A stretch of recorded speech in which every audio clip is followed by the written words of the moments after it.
In 1918, I lived in Sequoia County. In 1918, my family was living in South Philadelphia. In 1918, we were living in El Paso, Texas. I was born and raised in Baltimore. In bustling cities and remote villages, in the United States and around the world, orphan children cried for their parents in 1918. People of all cultures struggled with the same terrible threat. And within a matter of months, as many as 50 million would be dead. In the United States, the death toll reached 675,000, 5 times the number of U.S. soldiers killed in World War I. What was that deadly threat?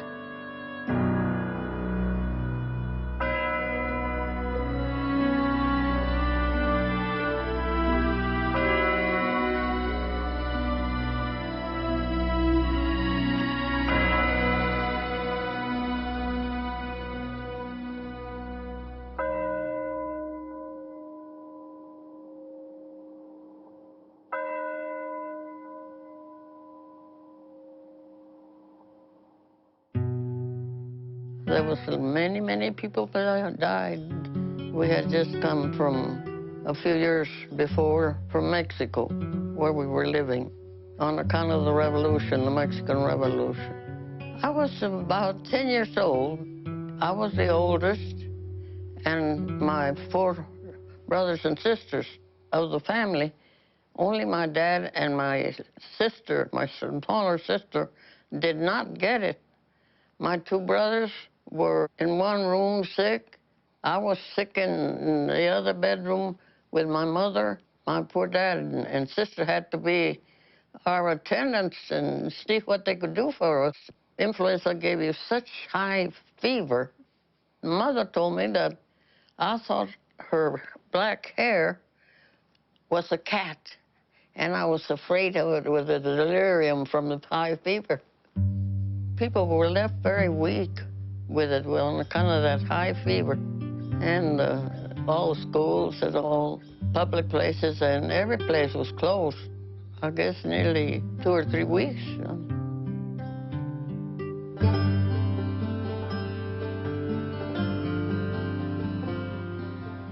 I was 8 years old. We lived near my dad's mother, and she and her daughter and 2 grandchildren were living close to us. And when they got the flu and got sick, my parents, we just moved in with them to where my mother could nurse them, all the patients and take care of them. At that time, my mother was 25 years old, and she had 3 children.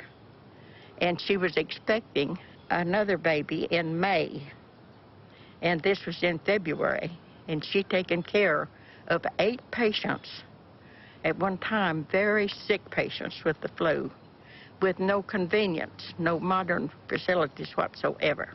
And Mother had to get the wood to keep heat in the house, to keep all those fires going, plus do the nursing care with 8 patients.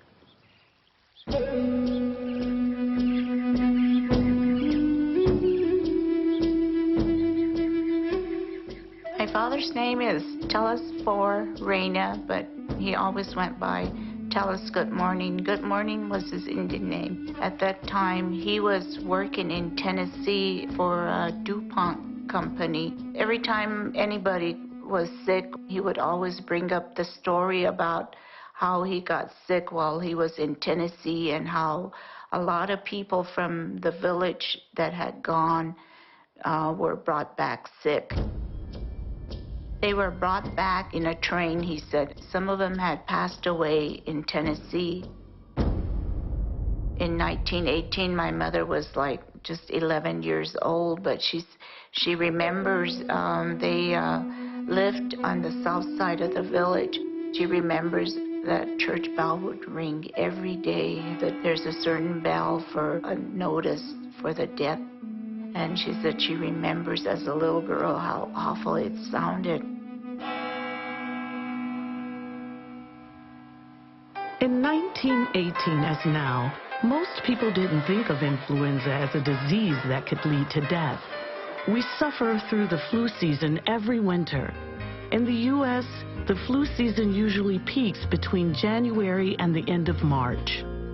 The symptoms of a cold are usually a runny nose, sometimes low-grade fever, and just feeling a little wiped out. Influenza, on the other hand, is much, much more pronounced than that. People will generally have a high-grade fever, absolutely no energy whatsoever, muscle aches, headaches, a fairly dry cough. With a common cold, you may feel bad for a couple of days, but after 4 to 5 days, you're starting to feel yourself again. With influenza, it's sometimes 2 weeks or more. Really severe can go on to cause pneumonia. Complications from the flu cause an average of more than 200,000 hospitalizations every year in the U.S., and an average 36,000 people die from those complications.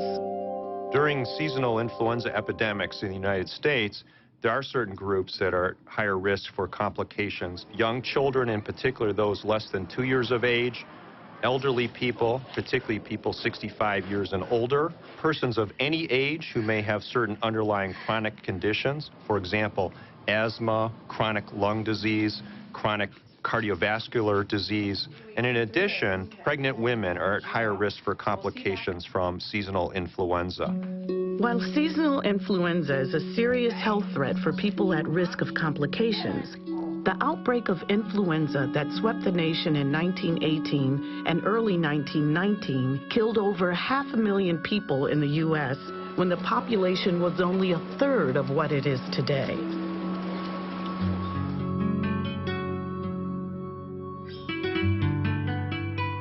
I was 4 years old at that time. I was living at the Trujillo Ranch in Members, Haywood, New Mexico. My mother was the midwife, and she tended to the people, delivery of babies and all that kind of thing.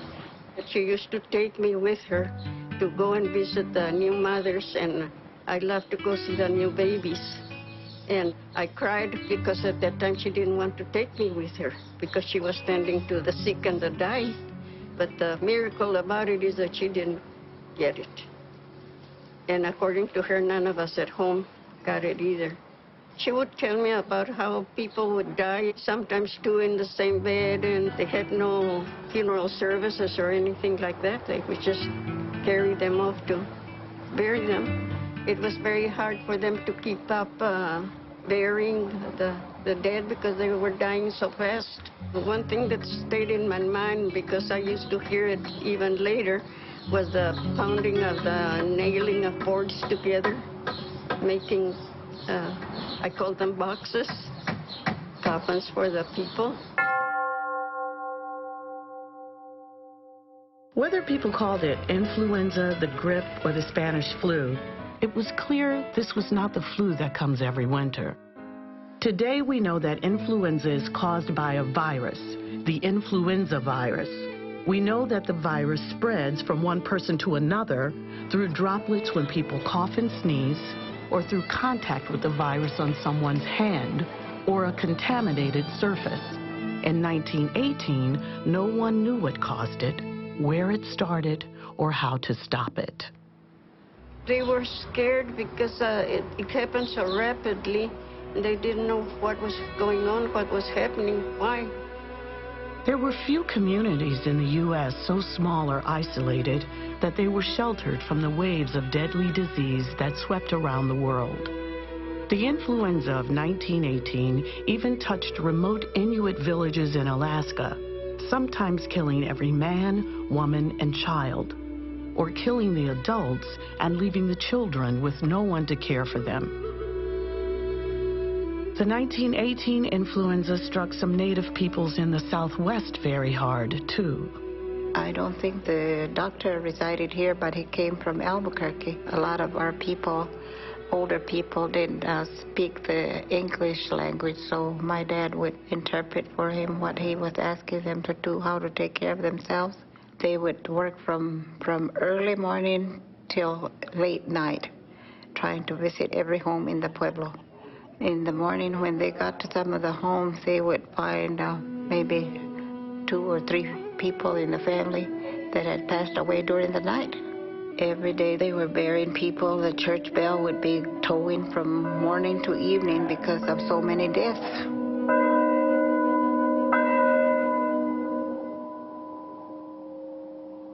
The Bureau of Indian Affairs sent Dr. D.A. Richardson to investigate the situation in the pueblos near Albuquerque, New Mexico.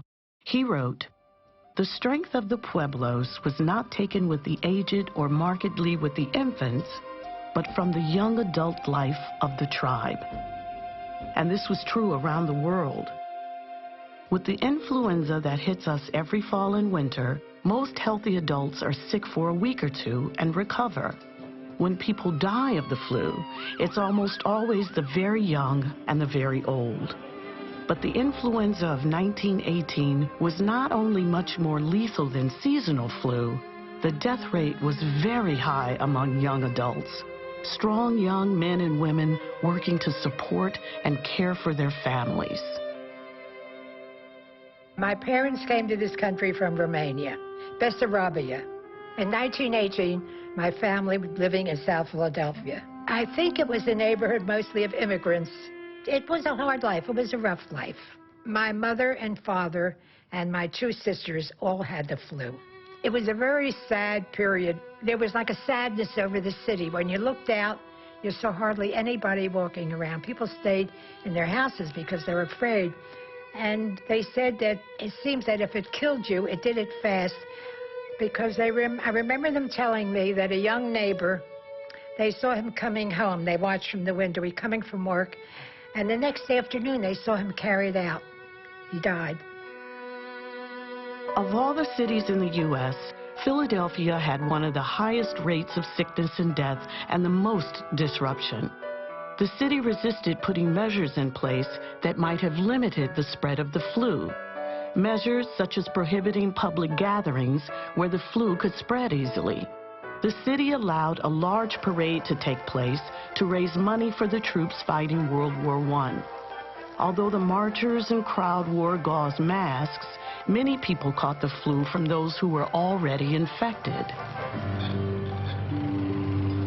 Baltimore fared almost as badly as Philadelphia. Soldiers at Camp Meade, south of the city, became sick in mid-September, and by early October, there were 2,000 cases in Baltimore. Officials hesitated to close schools and other meeting places, which would have reduced contact between the sick and the well. Hospitals and funeral homes were overwhelmed, and the workers who kept the city and its businesses running were too sick to get out of bed. Pepper Steel went around and got all these men from down south to operate the mills, and there were just thousands of men coming off from the mills. My father worked for the Bethlehem Steel Company's bakery. The only black baker they ever had was my father, Henry Lindsay. The people were very kind to one another, and there was a place where everybody looked after one another. In the barracks, nobody lived in there but the men who worked for the Bethlehem Steel. Some of them that died, and the men who were around them didn't even know they were dead. Come home and there the man dead. Don't know how long he'd been dead. Because they went to work. Could leave him there in the morning, come back, he's dead in the evening. My mother was sick in everything, and they quarantined us. We didn't visit nobody, and nobody visited us except this lady, this Mrs. Kizzy Thornton. She went round helping everybody who was sick. And I declare that lady never got sick or anything. Back in 1918, I was between 10 and 12 years old, I would say. And I got the flu, and it was just my mother and I. We were two of my friends. We went to elementary school together, and both of them were stricken with the flu. And I would go out to then Bayview Hospital to go visit her. And they'd put her out on a porch in the cold winter time, and they had blankets and a hood on her. But she died. Both of them died at a young age. People didn't understand, and there was no vaccine, but your parents did the best they could for you.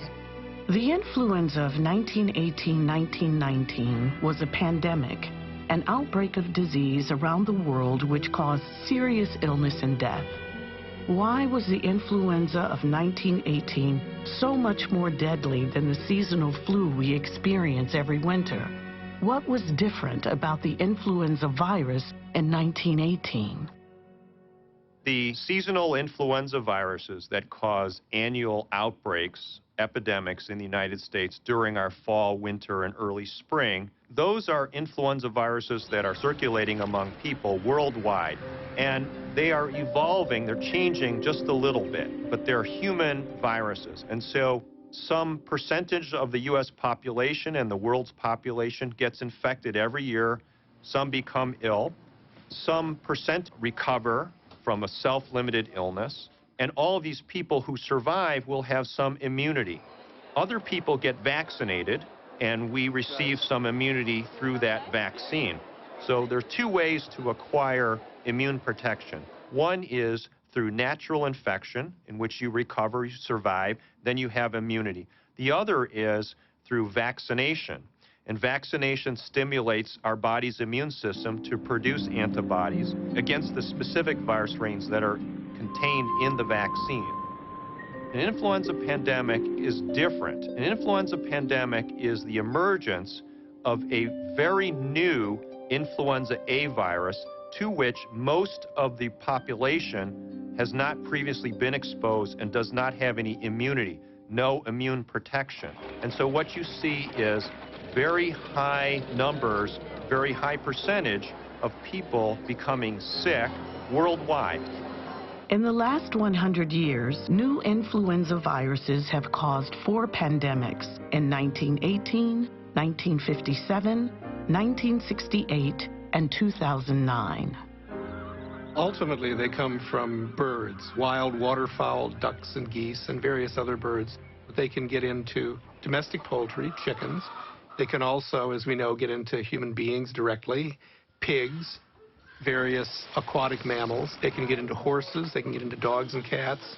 So they can take any of these paths, and in theory, they could end up getting into people by either coming directly from a bird or going through a circuitous route in another animal. By a variety of mutations that occur for a number of reasons, these types of viruses can, under certain circumstances, adapt themselves to other species. And then as they propagate themselves in these other species, they adapt themselves better to spread from pig to pig, or from bird to bird, or from person to person. And the host we worry about the most, obviously, from a human health standpoint, is the human species. One of my dad's sisters lived pretty close to us, and she had a family of 4 children and her husband, and she was expecting, and she taken the flu, and of course she passed away. She was very sick. She passed away.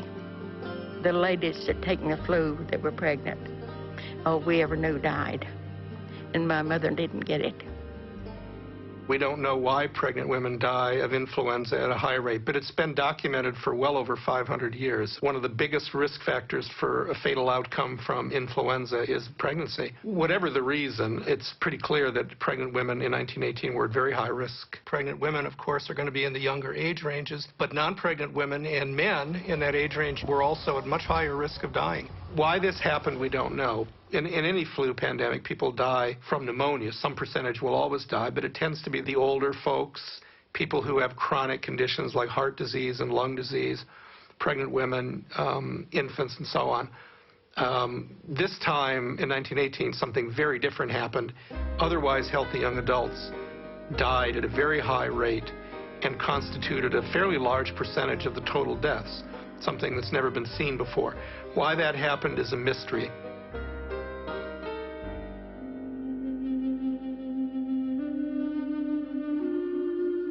Brevig Mission is northwest of Nome, Alaska on the Bering Sea.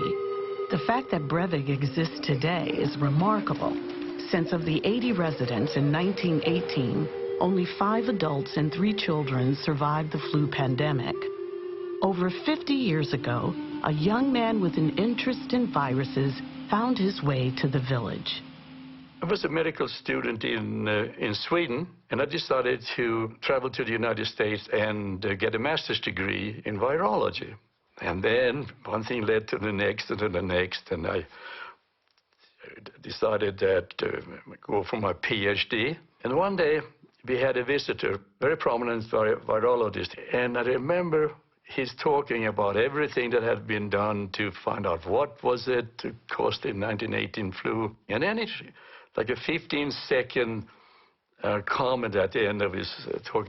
He said, somebody ought to go to the northern part of the world and try to find a victim of the 1918 Spanish flu pandemic buried in the permafrost. And that victim is likely to have remained frozen since 1918.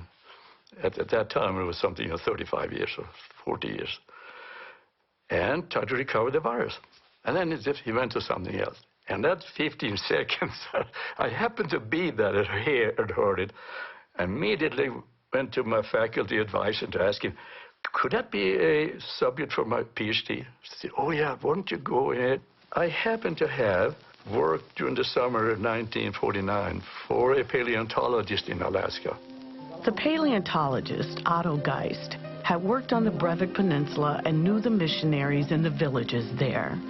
With Geist's help, Halton was able to review copies of mission records from the fall of 1918. He found that the military had very good records showing the location and thickness of the permafrost in Alaska. On the basis of that, I decided on three villages.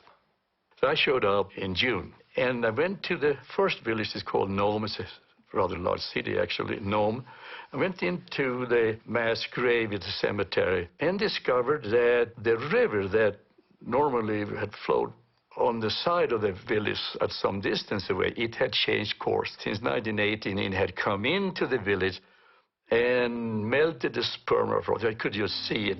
And then I engaged a bush pilot to fly me to another village called Wales at the Bering Strait. I found where the mass grave was, clearly marked with a large cross. And the bluff had fallen onto the beach and almost excavated or invaded the mass grave. So I figured there is no permafrost here. So the bush pilot flew me to what today is Breivik. But there was no way to land there. I had to land on the beach at some distance away in another village. And then I had to cross some water with a whaleboat. Got across this really sizable water, and then I had to walk about 6 miles in soggy tundra. It was just beginning to melt, and then went on to Breivik. They had a village council, the Council of the Elders, and it's a matriarchal society. So the eldest woman of the largest family makes decisions, or heavily influences decisions. And little did I know that that was going to be very important later on. Fortunately for me, there were 3 survivors of the 1918 pandemic still alive. So I asked them to please tell the other members here of the council what it was like in that November week when 90% of the village died. Then I said, if you allow me to enter the grave, and if I am fortunate enough to come find the right specimen, I will take it back, the specimen back to my laboratory, and if everything works out well, it will be possible for us to develop a vaccine. So in the next pandemic coming, threatening you, we will have a vaccine to immunize you, protect you. And they understood what vaccine was because they had been immunized against smallpox. The matriarch, Jenny Olana, was in favor of that. So that influenced the decision. So they allowed me to open the grave. So I went out on the grave site and started to dig, and in about a foot down I came onto permafrost. Very hard now, frozen ground. And I started a fire. Got driftwood from the beach and climbed up on the bluff, and there were the mass grave, and started to melt the permafrost. And on the end of the second day, I came down about 4 feet, and there I found the first victim. Young child, a girl, I estimated 12 years of age. But the condition of her body at 4 feet from the surface was so good that I was confident that down deeper there will even be better preserved and adults and so on. 72 bodies in that grave. Now, I didn't come alone to Alaska. I had my faculty advisor, influenza virologist. I had a pathologist, one of the professors in the department in Iowa, to perform the postmortem examinations, and then autogeist. So there were 4. I was out there ahead of them to scout the grave, to test dig. A day later, they came to the same beach where I had landed earlier, and we traveled the same way back to Breivik. Now there were 4 of us digging, so we could do it very rapidly. About 3 days later, we were down 6 feet. And then we found 3 perfectly preserved bodies. And the pathologist performed the postmortems on them, and the lungs were perfectly preserved. Then we left, thanked the villagers, closed the grave, and I took some pictures, of course, all the time. So eventually got to Iowa with this, and I started to try to grow the virus, trying to find an alive influenza virus. Week after week after week after week, I got more and more discouraged. And eventually, I had no more specimen. And the virus was dead. And there went my PhD. I could see it fly out through the window in the non-air-conditioned office, by the way, lab I had. I decided to go back to Sweden to continue my medical education. And I was extremely fortunate. I was offered to continue medical school at Iowa. And then I got my MD there, became a pathologist. But back in my mind, I had this memory of not getting my PhD and all the effort went into that, and it was just kind of collapsed. Molecular pathology is a specialty of medicine where pathologists use the tools of molecular biology and molecular genetics to make diagnoses and provide insight into patient care decisions. You can make diagnoses of infectious diseases by looking for the genetic material of the infectious organism, the virus or the bacteria, for example. I was in the National Cancer Institute as a pathologist in the 80s, and in 1993, I moved to the Armed Forces Institute of Pathology to set up a new group devoted to molecular pathology, both for clinical molecular pathology as well as research. And one of the things we had to do for both sides of that was to work out ways to recover genetic material from typical biopsy material. The tissue repository at the AFIP goes back to the Civil War, so they have a huge collection of millions of tissue samples reflecting all aspects of clinical disease, tumors and infectious disease, including autopsies of soldiers who died of flu in 1918. I wanted to think of a project that would highlight the utility of having such an old tissue archive as well as our new molecular techniques in which we could do analyses. And the way those two things came together in my mind was to go after the 1918 flu. We thought that it might be possible to recover fragments of the genetic material of the virus still preserved in autopsy tissues of people who died in 1918. When we started the project, there were really 2 fundamental questions that we wanted to answer. That is, 1, why was this virus so particularly virulent? Why did it kill so many people, especially young, healthy adults? And secondly, where did this virus come from? We were hoping to learn from what we see in 1918 to apply it to the future, that we could understand how pandemics form and why particular flu viruses cause more disease than others.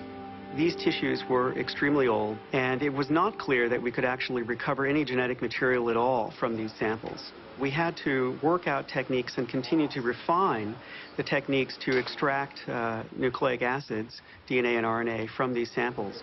We had started this project in 1995, and it took over a year to find a first positive case, to work out our techniques to make sure that we actually could find influenza. Once we had found a first positive case and we started to generate sequence and compare it to known influenza viruses, we were convinced that we had really found the 1918 virus.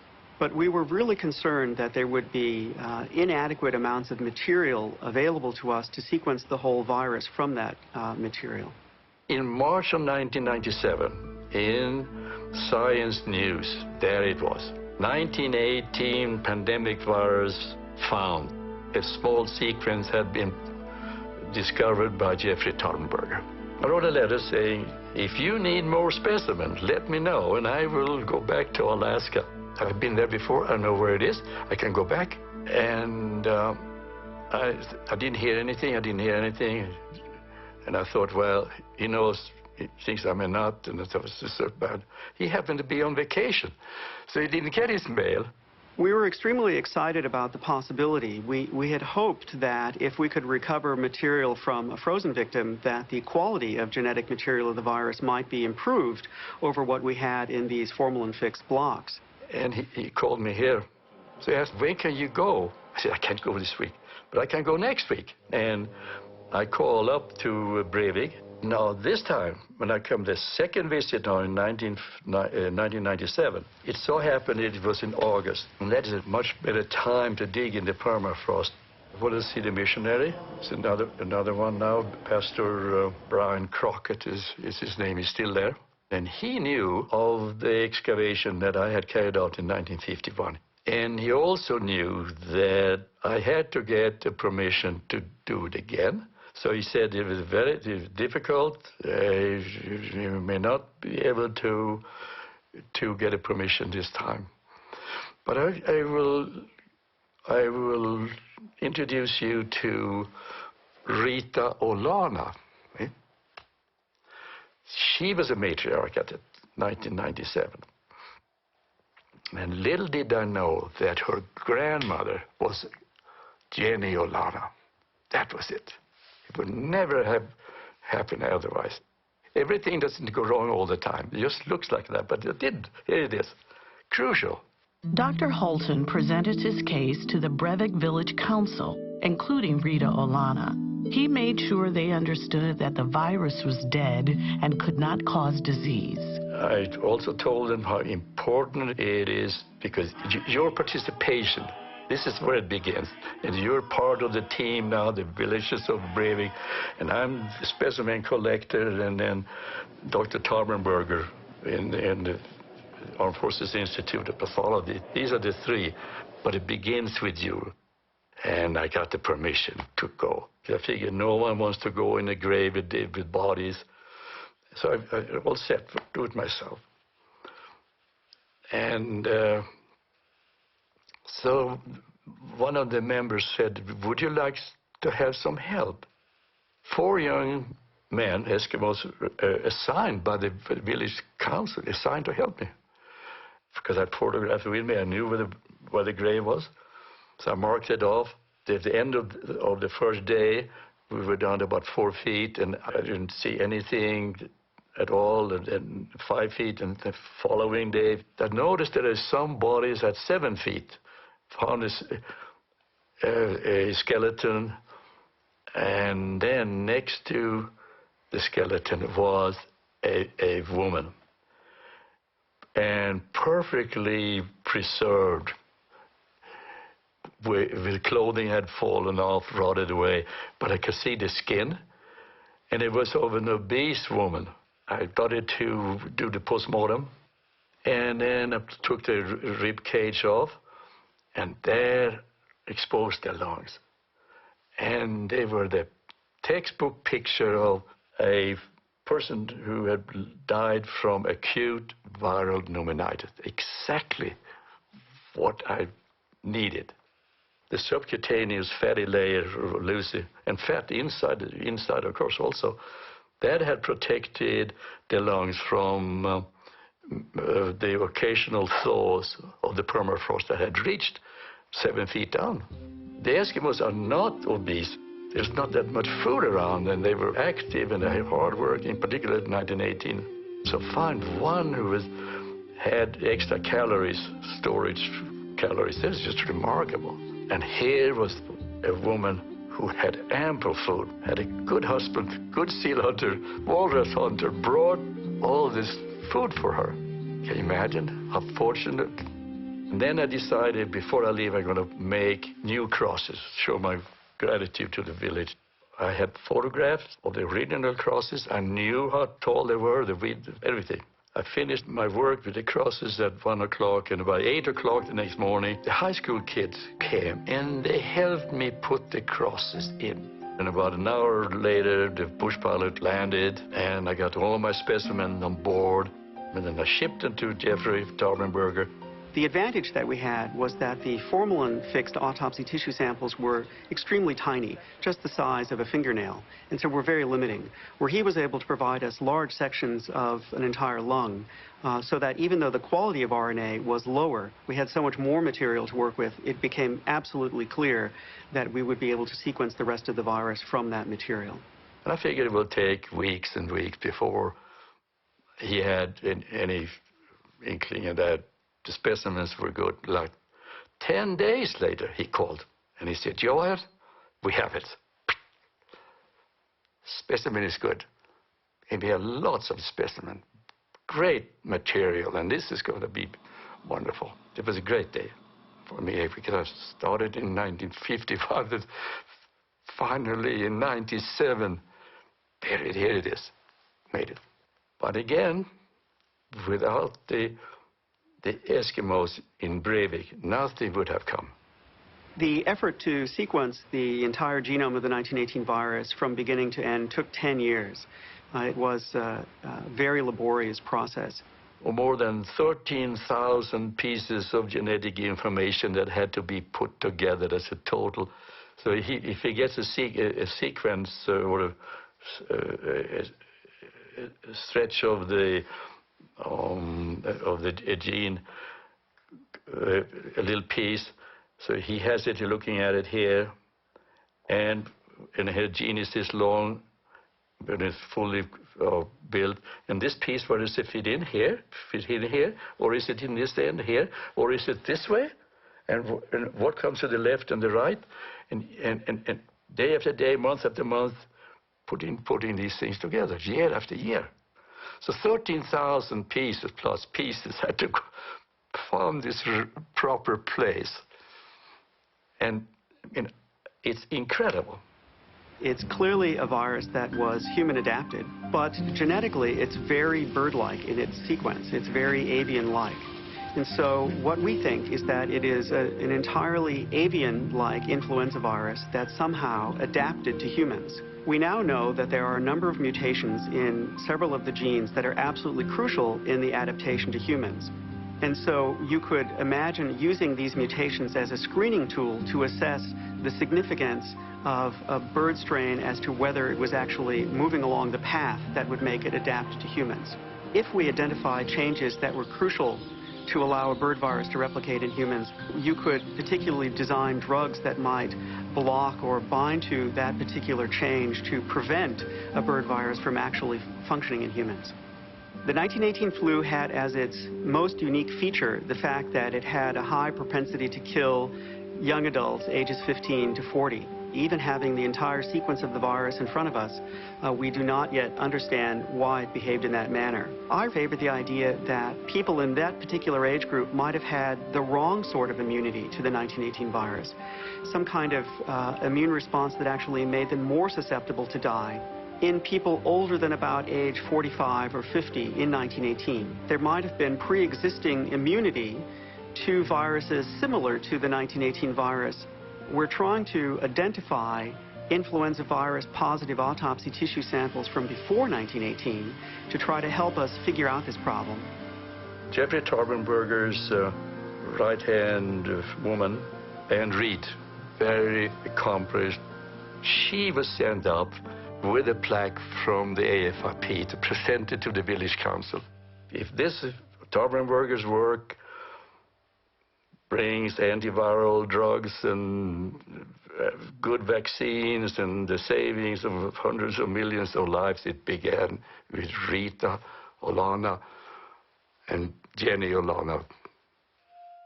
Another question about the death toll in the 1918 flu pandemic was how people died after they became ill with the flu. Dr. Tarbenberger and Dr. Morens examined not only the autopsy tissues in the AFIP collection, but also autopsy reports from all over the world of people who had died of pandemic influenza. we find that the vast majority of people dying died because of secondary bacterial pneumonia.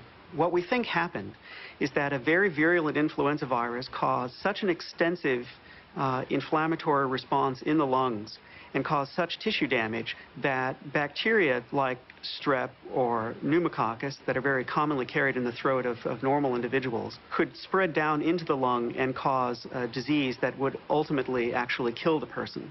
The evidence of the bacterial pneumonias, I think, helps explain why you had such high mortality in military camps, particularly.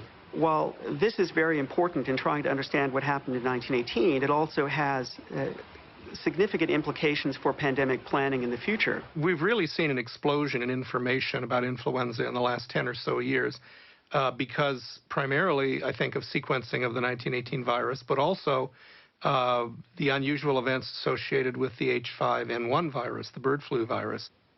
We've been watching this particular avian influenza virus for over 10 years now. These viruses are highly transmissible from bird to bird, and they can destroy a flock of birds. But the most important thing from the public health perspective is that humans who have very close contact with the infected birds occasionally can become infected by this virus. Over 60% of those who have become infected have died. Many more people have been exposed to the virus than have become infected. In order for this avian influenza virus to cause a pandemic, we would have to see a number of changes that would occur in the virus so that the virus could be transmitted easily from human to human to human. The fact that the avian influenza viruses that we're monitoring so closely have been circulating for 10 years and still haven't caused a pandemic doesn't mean that these viruses will not cause a pandemic. We don't know for past pandemics how long those viruses actually circulated, caused infections in humans, and then gained that ability to be transmitted efficiently. So we don't know enough about past history to predict the future. I think the biggest lesson is that we can't predict what influenza will do. As scientists continue to look for answers in the 1918 flu virus, we can also learn from the men and women who responded to the health crisis by taking it upon themselves to care for their relatives, their neighbors, and their communities. Dr. John Tappan was a physician with the Public Health Service in El Paso, Texas. He wrote to a colleague serving at an Army field hospital in France. We have all been awfully busy with the flu. I made on an average of 30 calls a day for about a month, and everyone else did as much or more. The Public Health Service and the Red Cross opened a hospital in the old Ahoy School where we treated the Mexican part of town. The epidemic here was fierce. We had about 10,000 cases in El Paso, and the Mexicans died like sheep. Whole families were exterminated. The white population fared almost as badly. I was 3 days behind in my calls. The other doctors all had the same experience, of course. When the people living in other parts of El Paso learned of the many deaths in the southern part of the city near the border with Juarez, many volunteered to use their cars as ambulances, picking up the sick and delivering them to hospitals in other parts of town. When the Hoy School in the Chihuahuita neighborhood was turned into a hospital for flu patients, El Pasoans from all over the city volunteered as nurses, drivers, and clerks. So you see, we have been serving our country right here at home. That epidemic helped the community to get together because everybody helped that could, gave their houses or their help or whatever the people needed that needed it, you know. So that helped the community, both Juarez and here. There was a shortage of doctors and nurses during the 1918 influenza pandemic because so many of the physicians and nurses were serving in the war effort. So you had a mixture of both trained medical personnel and those with some training, and those who basically were very civically minded individuals who wanted to participate in tending to the ill. The women who volunteered during the 1918 influenza pandemic were literally putting their lives on the line. They were stepping into a deadly pandemic because they believed that it was their calling and they wanted to do what they believed was their duty. I would say that the activities of volunteers, and particularly women volunteers who rose to the challenge, was absolutely crucial. This is a story of unsung heroes, of forgotten people who really rose to the gravity of the moment. In villages in Alaska, for example, the whole village would become sick at once. There'd be nobody to provide food, nobody to provide shelter. These things can make a difference. And even in wealthy nations like the United States, the conclusion at the end of 1918 and 1919 was that the single most important thing that could save your life from flu was good nursing care. Not medicines, not doctors, not hospitals, but good nursing care. When you first read those things, you're likely to say, oh, that can't be true. What could they do in those days? You know, what's chicken soup going to do? What's a blanket going to do? I believe the data. They're strong, and some of the best and smartest physicians, nurses, and other observers said it again and again, good nursing care. Even though no one knew what caused influenza in 1918, some communities took steps to prevent the spread of the disease. In our group at the Center for the History of Medicine, we have been looking at 43 American cities during that pandemic to see exactly what they did to stave off the epidemic, or what they didn't do for that matter, what worked, what didn't work, and what were their records. And what we find is that those that acted very early with a suite of classical public health interventions, things like quarantine, closure of schools, banning public gatherings, if they acted very early before the epidemic had a chance to spread to a lot of people, kept these measures on for a long time, and used more than one of these measures at the same time, those cities had a much better record in terms of cases and deaths than those cities that did not. I think there's a mountain of stuff that we're learning from the 1918 pandemic that applies to people today or in the near and distant future. We have learned from the experiences of the 1918-1919 pandemic, but that's only one of the factors that makes us better prepared to deal with influenza pandemics than the world was in 1918. There are extraordinary advantages. Some of them are pretty simple, like experience of what seemed to work in some cities, like social distancing and avoiding crowded places, things that were not necessarily fully appreciated. Some cities did it and did well. But most importantly, we have biomedical and healthcare and technical advances that we didn't have. We have vaccines. We didn't have vaccines then for flu. We didn't even know what the microbe was. When they were dealing with it, many people thought it was some strange form of a bacteria and not necessarily a virus. Number two, we have antiviral drugs, for example, Tamiflu and Relenza and others. We didn't have it then. We have antibiotics to treat the secondary complications, the bacterial complications of influenza. We have much better technologies to treat acutely and seriously ill individuals, like efficient, good respirators, intensive care units, people who have expertise in medicine, that's acute care medicine. All of these things we did not have back then. We have them now. Our parents and grandparents had little warning or chance to prepare. But we know now that influenza has caused pandemics at intervals for at least the last 500 years. Public health officials have been preparing for the next flu pandemic, knowing that it could be a mild pandemic, as in 1968, or a severe, as in 1918. The world is watching a new pandemic flu virus, the novel H1N1 flu virus, which emerged in the spring of 2009.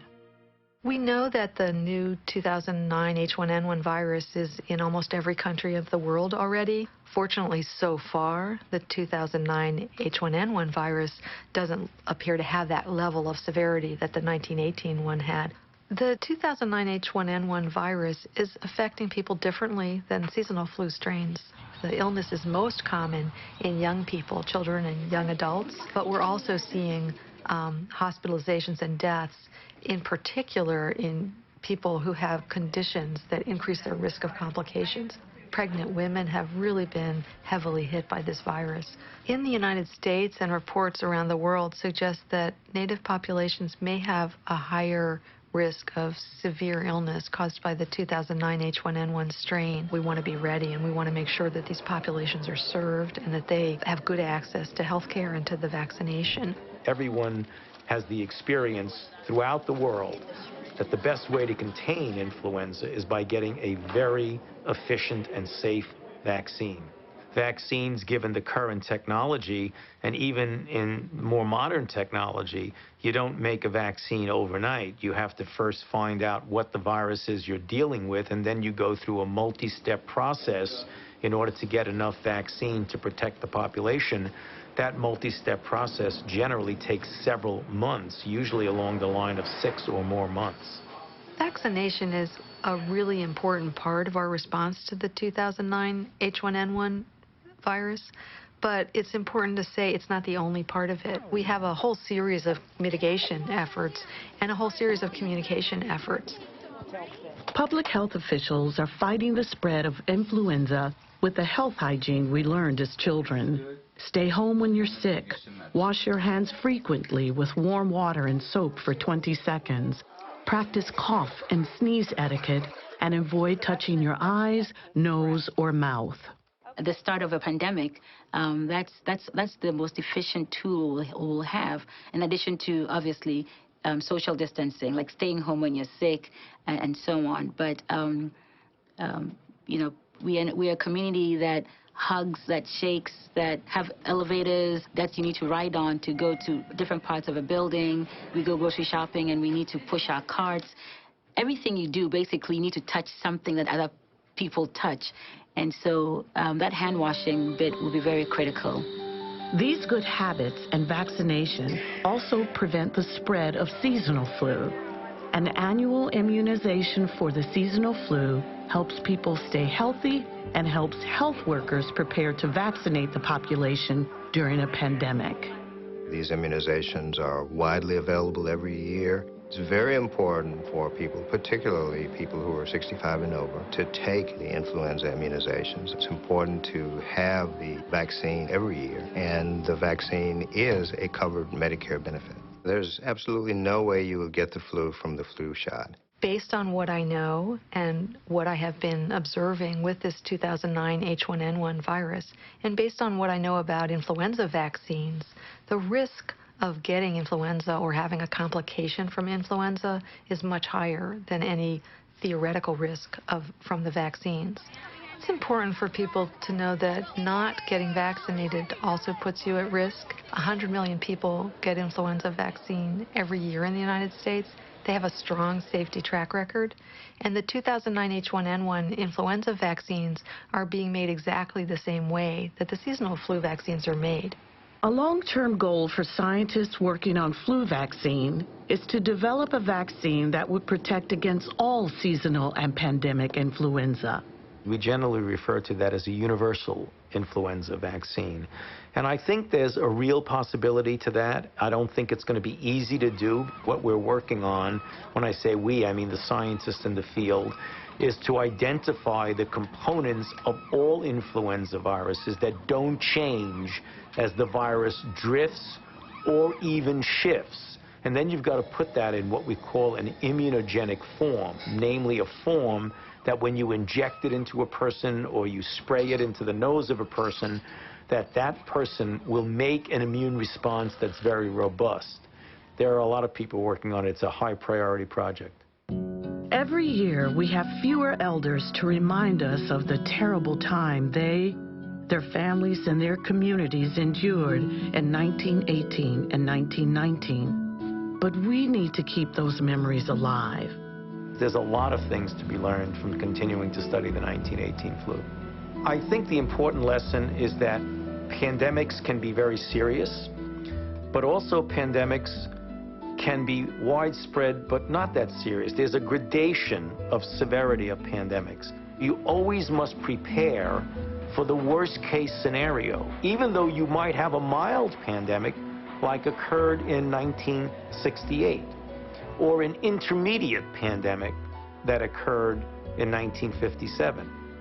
The current pandemic is much less severe so far than the planning scenarios that most of us had had. It could be that it becomes less severe and doesn't affect a lot of people. It could be that it becomes more severe and mutates to a deadlier virus, which would be terrible and very difficult to manage. It could be that it continues along the way it's been so far. Only time will tell. We have to be ready to pivot and respond differently if the virus changes. The one thing you could predict about influenza is that it's unpredictable. We still know much less than we'd like about influenza, but the experiences of the individuals who endured the pandemic of 1918 and the research into that pandemic continue to contribute to our understanding of the disease. We are infinitely better prepared now than we were 100 years ago, back in the beginning of the 20th century.